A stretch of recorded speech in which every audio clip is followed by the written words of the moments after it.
السلام علیکم ورحمۃ اللہ وبرکاتہ۔ ان دنوں میں بہت زیادہ لوگ جو ہے زکوٰۃ کے متعلق مسائل پوچھتے ہیں، اور زکوٰۃ کا نصاب، زکوٰۃ کن کن چیزوں پر ہے،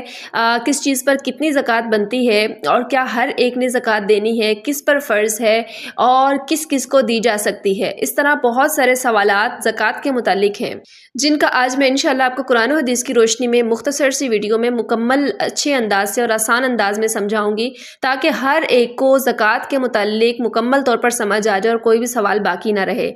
کچھ لوگ سمجھتے ہیں کہ سونے پر یا چاندی پر ہی صرف زکوٰۃ ہوتی ہے، اور اس کے نصاب کو کیسے سمجھا جائے،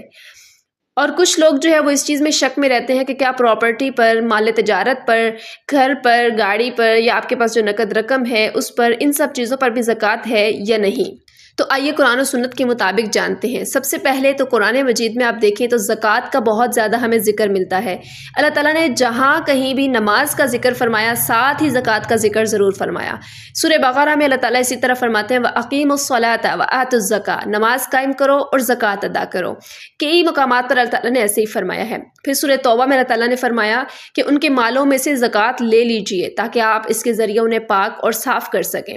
یعنی زکوٰۃ جو ہے وہ مال کو پاک کرتی ہے، اور انسان کے نفس کو بھی۔ زکوٰۃ جو ہے یہ اسلام کے بنیادی جو عقائد میں سے ہے، اور اسلام کی بنیاد ہے نماز قائم کرنا اور زکوٰۃ دینا۔ صحیح بخاری اور مسلم کی روایت ہے۔ یہ کوئی اختیاری عبادت نہیں ہے، یہ اسلام کا ایک بنیادی ستون ہے۔ اختیاری عبادت وہ ہوتی ہے کہ آپ کر لیں تو ٹھیک، نہ کریں تو گناہ نہیں۔ زکوٰۃ ادا کرنا جب فرض ہو جائے اور وہ زکوٰۃ ادا نہ کرے تو اس کے لیے سخت وعید اور سخت عذاب کی جو ہے وہ احادیث ہمیں ملتی ہیں۔ اب سوال یہ ہے کہ زکوٰۃ کن لوگوں پر فرض ہوتی ہے اور زکوٰۃ ہوتی کیا ہے؟ زکوٰۃ آپ نے اپنے مال میں سے جب وہ نصاب کو پہنچ جائے، آپ نے اس کا 2.5% حصہ، یعنی عربی لحاظ سے 40واں حصہ جو ہے، اور ہمارے پرسنٹیج کے لحاظ سے 2.5% کا حصہ آپ نے اللہ کے راستے میں غریبوں کو دینا ہے۔ اس طرح کیا ہوگا کہ آپ کے اس مال کا، اس چیز کا جو ہے وہ صدقہ نکل جائے گا، اور آپ کا مال بھی پاک ہو جائے گا، غریبوں کا آپ کے ذریعے فائدہ بھی ہو جائے گا، اور اللہ آپ کے اس مال میں برکتیں بھی عطا فرمائیں گے۔ اور آپ جو ہے وہ کئی طرح کے نقصانات سے، جیسے لوگوں کو مال کا نقصان ہو جاتا ہے، اللہ تعالیٰ آپ کو مالی نقصان سے محفوظ رکھیں گے انشاءاللہ۔ یہ اس کا ایک صدقہ نکل جاتا ہے۔ اب جو ہے کہ زکوٰۃ کن لوگوں پر فرض ہے، اس کی 4 شرطیں ہیں۔ سب سے پہلے کہ ایک تو مسلمان ہو، یعنی مسلمان پر زکوٰۃ فرض ہے، آزاد ہونا چاہیے، عاقل اور بالغ ہونا چاہیے،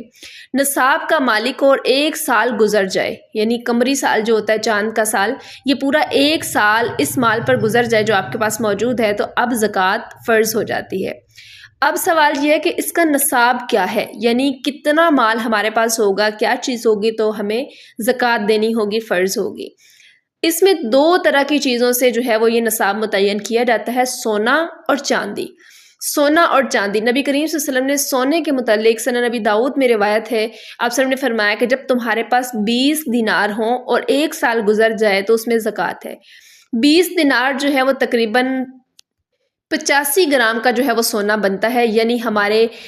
7.5 تولے کے قریب۔ 7.5 تولے سونا یا پھر اس سے زیادہ ہو تو اب اس کے اوپر کیا ہوگا، زکوٰۃ واجب ہو جائے گی۔ اگر 1 سال آپ کے پاس 7.5 تولے سونا یا اس سے زیادہ موجود رہا آپ کی ملکیت میں، چاہے استعمال کیا چاہے سیو رکھا، اس پر زکوٰۃ فرض ہوگی۔ اب اس پورے سونے کا، چاہے آپ کے پاس جتنا بھی ہے، 7.5 تولے یا اس سے زیادہ جتنا بھی ہے، اس سب کی قیمت آپ نے اس دن کے ریٹ کے لحاظ سے، یہ نہیں کہ جب آپ نے خریدا تھا اس ریٹ کو دیکھ کر زکوٰۃ دینی ہے، نہیں، آپ نے مارکیٹ ریٹ کے مطابق، ان دنوں کے ریٹ کے مطابق دیکھنا ہے کہ فی تولہ سونا کتنا جا رہا ہے۔ اس لحاظ سے آپ اپنے پورے سونے کی جو ہے وہ قیمت لگوائیں، اور اس کا پورے سونے کا 2.5% جو حصہ ہے وہ آپ نے زکوٰۃ دینی ہے۔ دوسرا نصاب جو ہمیں حدیث مبارکہ میں ملتا ہے وہ ہے چاندی کا نصاب۔ چاندی کا نصاب جو ہے حدیث مبارکہ سنن نبی داؤد میں ہے کہ 200 درہم پر چاندی، یعنی تقریباً 595 گرام چاندی، 52 تولے چاندی کا نصاب بنتا ہے ہمارے زبان کے لحاظ سے۔ آسان ورڈنگ میں آپ کو بتاؤں تو جیسے یہ گرام کے لحاظ سے، آپ اس کو تولوں کے لحاظ سے دیکھ لیں کہ کتنے تولے ہیں۔ جیسے سونا 7.5 تولے یا اس سے زیادہ، چاندی جو ہے وہ 52 تولے چاندی یا اس سے زیادہ ہو تو اب اس پر نصاب ہے۔ اب ظاہر ہے ہمارے ہاں جو ہے وہ درہم دینار نہیں ہے، ہم زیورات کی صورت میں لیتے ہیں، تو زیورات کی صورت میں بھی اگر آپ کے پاس چاندی ہے تو تب بھی، لیکن اب جو چاندی کا نصاب ہے یہ آپ کی باقی سب چیزوں کے اوپر بھی اپلائی ہوگا۔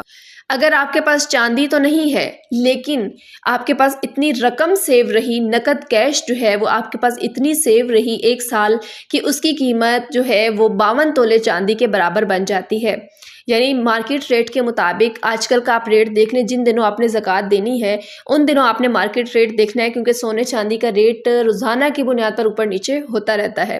تو آپ نے اس کی جو ہے وہ دیکھنا ہے کہ کتنے تولہ فی چاندی ہے۔ 52 تولے چاندی کا ریٹ لگا کر اگر آپ کے پاس اتنی رقم موجود ہے یا اس سے زیادہ موجود ہے تو اب آپ پر زکوٰۃ فرض ہو چکی۔ 1 سال تک اگر وہ رقم پڑی رہی آپ کے پاس، اگر اس سال میں وہ رقم استعمال ہو گئی، پھر آئی پھر لگی، تو پھر اب زکوٰۃ نہیں ہے۔ اگر وہ سیو رہی تو آپ نے اس کے اوپر سال پورا ہونے پر زکوٰۃ دینی ہے۔ اس کے بعد سوال یہ ہوتا ہے کہ جو ہم پلاٹس وغیرہ خرید کر رکھتے ہیں یا گھر خریدتے ہیں، اس پر اگر آپ نے پلاٹ یا گھر جو ہے وہ رہائش کی نیت سے لیا ہے کہ اس میں گھر ہم نے بنانا ہے یا ہم اس میں رہ رہے ہیں، یا آپ کی کوئی ایسی شاپ ہے، پراپرٹی ہے جو آپ کے استعمال میں ہے، جس کے اندر آپ کام کر رہے ہیں، خود اپنے زیر قبضہ میں ہے اور اس میں رہائش پذیر ہیں، تو اب اس کی کوئی زکوٰۃ نہیں، چاہے اس کی مالیت کروڑوں میں ہی کیوں نہ ہو۔ لیکن اگر آپ نے کوئی گھر، کوئی پراپرٹی، کوئی جائیداد، کوئی پلاٹ، کوئی شاپ، کچھ بھی آپ نے جو ہے وہ بزنس کی نیت سے، تجارت کی نیت سے لیا ہوا ہے کہ میں اس کی قیمت جو ہے وہ بڑھ جائے گی، تب ہم سیل کریں گے تو ہمیں جو ہے منافع حاصل ہوگا، پروفٹ حاصل ہوگا، تو اب اگر اس کی قیمت کے مطابق، جیسے کوئی پراپرٹی ہے، شاپ ہے، اس کی آپ نے سالانہ قیمت کے لحاظ سے آپ نے اس کا ریٹ لگوانا ہے اور اس کا پھر 2.5% حصہ آپ نے اللہ کے راستے میں زکوٰۃ دینی ہے۔ لیکن اگر آپ نے گھر، پلاٹ یا کوئی بھی ایسی چیز آپ نے جیسے رینٹ پہ دی ہوتی ہے اور وہ رینٹ پر دینے کے بعد آپ کی وہ جو انکم آ رہی ہے اس میں سے اس کو آپ سیو رکھتے ہیں، پورا 1 سال جمع کرتے رہتے ہیں، اور اگر پورے 1 سال کے بعد آپ کی وہ رقم اتنی تھی جتنی 52 تولے چاندی کا ریٹ ہے، تو اب اس میں یا اس سے زیادہ ہے تو آپ نے 52 تولے چاندی کے لحاظ سے اس کا نصاب پورا کر کے 2.5% جو ہے وہ زکوٰۃ دینی ہے۔ اگر وہ ساتھ رینٹ آ رہا تھا، آپ استعمال کرتے رہے، کھاتے رہے، جمع نہیں ہو سکا اتنا یا کم ہے اس نصاب سے، تو پھر اس پر زکوٰۃ نہیں ہوگی۔ اب کچھ لوگ جو ہے وہ کم سونا یا کم چیز بھی پڑی ہے اس پر بھی زکوٰۃ جو ہے وہ کہتے ہیں کہ شاید 1 تولہ سونا ہمارے پاس موجود ہے، 5 تولے 4 تولے، تو اس پر بھی زکوٰۃ دیں۔ تو جو لوگ اس طرح کرتے ہیں کہ چاندی کے ساتھ جوڑ کر، یعنی 52 تولے چاندی کے برابر اگر سونا بن رہا ہے تو اس کے لحاظ سے بھی کچھ علماء آپ کو کہتے ہیں یا کچھ لوگ کہتے ہیں کہ زکوٰۃ دینی ہے۔ تو یہ سوچنا چاہیے کہ اگر واقعی میں 52 تولے چاندی کے برابر بھی سونا بنتا، جو کہ بہت کم رقم بنتی ہے، اس لحاظ سے اگر ہوتا تو پھر تو جو ہے وہ تھوڑے سے سونے پہ بھی زکوٰۃ ہے۔ پھر اللہ کے رسول صلی اللہ علیہ وسلم نے 7.5 تولے والا نصاب کیوں بتایا؟ اگر اللہ کے رسول صلی اللہ علیہ وسلم نے 52 تولے چاندی کا ہی نصاب بتانا تھا، باقی سب چیزوں کے لیے وہی ہے، صرف سونے کا نصاب جو ہے وہ 7.5 تولے ہے، تو پھر ہمیں سمجھ لینا چاہیے کہ اللہ کے رسول صلی اللہ علیہ وسلم نے اس کا نصاب الگ بتایا ہے اور یہ الگ ہے۔ ہمیں خود سے جو ہے وہ اس میں جمع تفریق کرنے کی ضرورت نہیں ہے۔ جو اللہ کے رسول صلی اللہ علیہ وسلم نے فرما دیا، ہمارے سامنے صحیح احادیث پہنچ گئی، اب ہمارا کام ہے کہ ہم اس پر فوری عمل کر لیں۔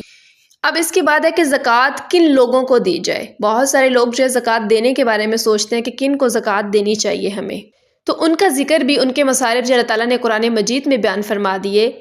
سورہ توبہ میں اللہ تعالیٰ نے 8 مصارف کا ذکر فرمایا۔ پہلے نمبر پہ فقیر، یعنی جو غریب محتاج قسم کا، فقیر سے مراد یہ نہیں کہ جو گلی محلوں میں مانگنے والے آ رہے ہیں آپ ان کو زکوٰۃ دینا شروع کر دیں، یہ پیشہ ور لوگ ہوتے ہیں، ان کو صدقہ زکوٰۃ یا ایسی کوئی رقم مت دیا کریں کہ جو ان کا کاروبار بن جائے اور مزید ان کی عادت ہو جائے کہ ہم مانگتے رہیں۔ ان کا عذاب بہت سخت ہے آخرت میں۔ اگر یہ جو لوگ جان لیں کہ بھیک مانگنے کا کتنا گناہ ہے تو شاید یہ کبھی کسی کے آگے ہاتھ نہ پھیلائیں۔ تو اس فقیر سے مراد یہ ہے کہ جو محتاج لوگ ہوتے ہیں، جو کما نہیں سکتے، جن کے اخراجات پورے نہیں ہو رہے، کوئی ذریعہ آمدن نہیں ہے، وہ لوگ۔ اس کے بعد مسکین، یہ بھی محتاج قسم کے لوگ ہوتے ہیں۔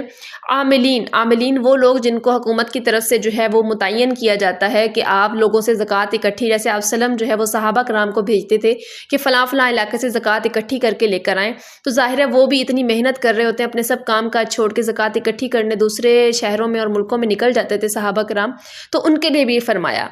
مؤلفۃ القلوب، یعنی جن کے دل میں آپ محبت ڈالنا چاہتے ہیں، اس سے مراد ایسے غیر مسلم ہیں جیسے عیسائی ہیں یا کچھ ایسے لوگ ہیں جن کا آپ کو لگتا ہے کہ یہ نرم دل ہیں، اگر میں نے ان کی مدد کی تو ہو سکتا ہے مسلمان ہو جائیں یا یہ امپریس ہو جائیں ہمارے اخلاق سے، ہمارے دین سے، تو یہ مسلمان ہو جائیں۔ اگر آپ کو کوئی ایسا غیر مسلم نظر آ رہا ہے تو آپ ان کو تالیف قلب کے لیے جو ہے وہ دے سکتے ہیں۔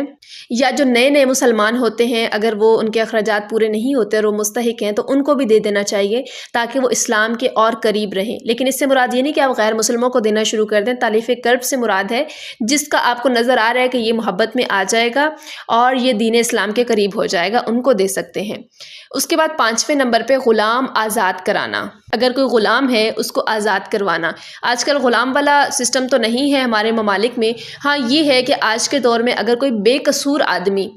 وہ جو ہے جیل میں قید کر دیا جائے اور اس کی رہائی کا سبب کچھ نہ بن رہا ہو، تو پھر آپ وہ رقم ان کی رہائی میں لگوا سکتے ہیں اگر کچھ ضرورت ہو، لیکن کسی مجرم کو رہا کروانے کی بات نہیں ہو رہی۔ ہاں بے قصور ہونا چاہیے، جیسے کسی کو بغیر جو ہے وہ جرم کے کسی نے قید کر دیا، الزامات لگ گئے اور وہ آدمی بے قصور تھا، اس کو بھی آزاد کروانا آج وہی غلام آزاد کروانے کے برابر ہے۔ اس کے بعد اللہ تعالیٰ مقروض کا ذکر فرماتے ہیں، یعنی ایسے آدمی جن پر قرض ہے،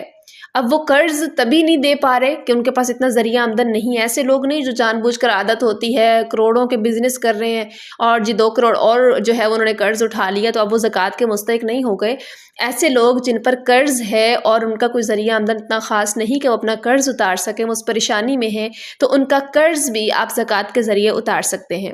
اس کے بعد فی سبیل اللہ، یعنی اللہ کے راستے میں جیسے کوئی کام ہے، اللہ کے راستے میں لوگ غریب آپ کو مل گئے، کوئی بھی ایسا کام مل گیا آپ اللہ کے راستے میں دے سکتے ہیں۔ اس کے بعد مسافر کو دے سکتے ہیں۔ اب مسافر سے مراد آج کل کے وہ مسافر نہیں ہے، آج کل تو اتنا اچھا آسان سفر ہے، تب جو ہے وہ صحراؤں کے اور گھوڑوں کے اور اونٹوں کے یہ سفر ہوتے تھے، بڑے بڑے لمبے ممالک کے سفر تھے۔